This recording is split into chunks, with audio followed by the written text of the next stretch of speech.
भाव सजाना है मना।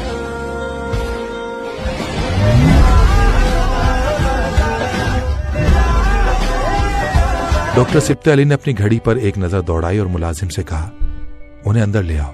मुलाजिम हैरान हुआ। हाँ, यहीं पर, डॉक्टर सिप्ते अली ने कहा। इमामा उठ खड़ी हुई। मैं भी इस तरह उससे बात नहीं करना चाहती। उसका इशारा अपनी मुतवर्रम आंखों और सुर्ख चेहरे की तरफ था। आपने अभी तक उसे देखा नहीं है, आप उसे देख लें, उन्होंने धीमे लहजे में उससे कहा। यहां नहीं, मैं अंदर कमरे से उसको देख लूंगी। वो पलटकर अपने कमरे में चली गई।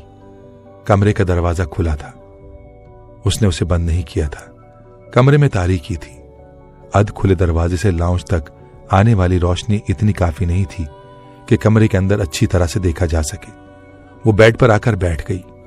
अपने बेड पर बैठकर उसने अपनी उंगलियों से अपनी आंखों को मसला। वो जहां बैठी थी वहां से वो लाउंज को बखूबी देख सकती थी।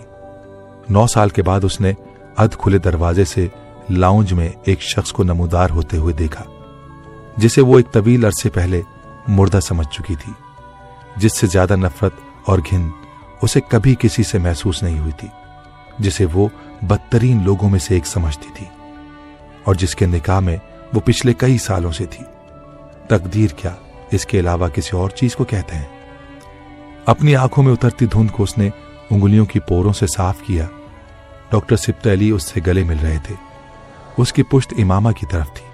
उसने मुआनका करने से पहले हाथ में पकड़े हुए फूल और एक पैकेट सेंटर टेबल पर रखा था। मुआनके के बाद वो सोफे पर बैठ गया। तब पहली बार इमामा ने उसका चेहरा देखा। खुला गिरेबान, गले में लटकती जंजीरें, हाथों में लटकते बैंड्स, रबर बैंड में बंधे बालों की पौनी। वहां ऐसा कुछ नहीं था। क्रीम कलर के एक सादा शलवार सूट वास्कट पहने हुए था। हां, जाहिरी तौर पर बहुत बदल गया है। उसे देखते हुए उसने सोचा, उसे देखकर कोई भी यकीन नहीं कर सकता कि ये कभी। उसकी सोच का सिलसिला टूट गया। वो अब डॉक्टर सिप्ते अली से बातें कर रहा था। डॉक्टर सिप्ते अली उसे शादी की मुबारकबाद दे रहे थे। वो वहां बैठी उन दोनों की आवाजें बासानी सुन रही थी और डॉक्टर सिप्ते अली के इस्तफसार पर उन्हें इमामा के साथ होने वाले अपने निकाह के बारे में बता रहा था। वो अपने पछतावे का इजहार कर रहा था कि किस तरह उसने जलाल की शादी के बारे में उससे झूठ बोला, किस तरह उसने तलाक के बारे में उससे झूठ बोला। मैं उसके बारे में सोचता हूं तो मुझे बहुत तकलीफ होती है, इतनी तकलीफ कि मैं आपको बता नहीं सकता। वो मेरे जहन से नहीं निकलती।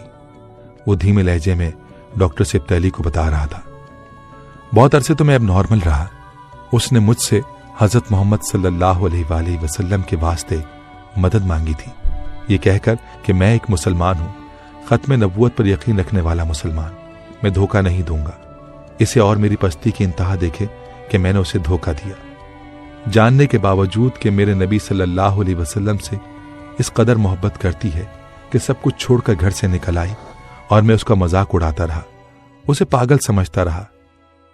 जिस रात में उसे लाहौर छोड़ने आया था, उसने मुझे रास्ते में कहा था कि एक दिन मुझे हर चीज की समझ आ जाएगी, तब मुझे अपने औकात का पता चल जाएगा।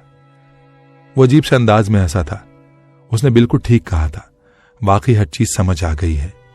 इतने सालों में मैंने अल्लाह से इतनी दुआ और तौबा की है।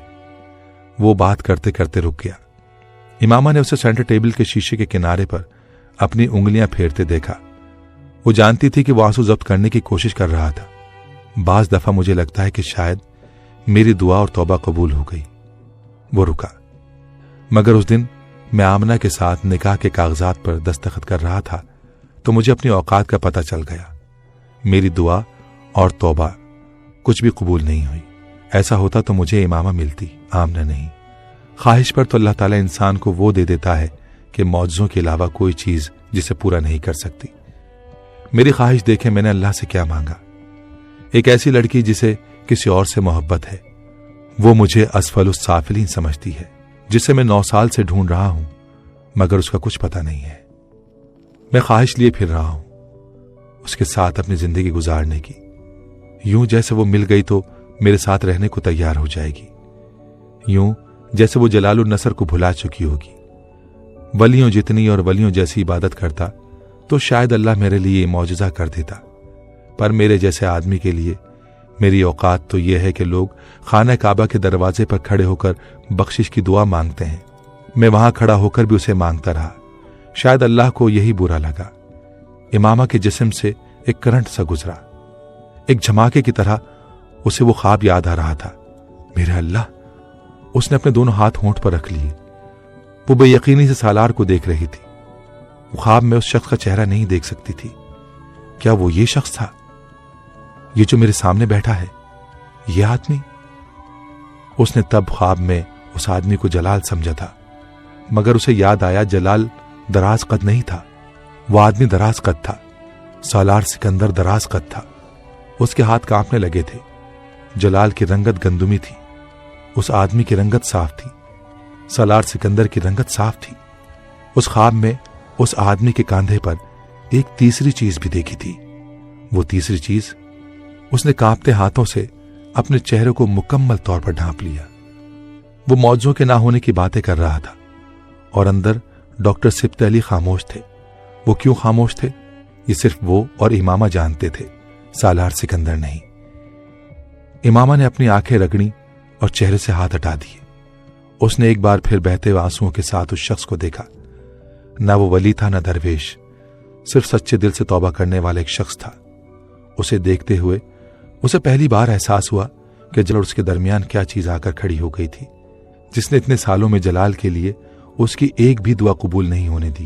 کون سی چیز آخری وقت میں فہد کی جگہ اس کو لے آئی تھی؟ اس شخص میں کوئی نہ کوئی تو بات ایسی ہوگی کہ اس کی دعائیں قبول ہوئیں، میری نہیں۔ ہر بار مجھے پلٹ کر اسی کی طرف بھیجا گیا۔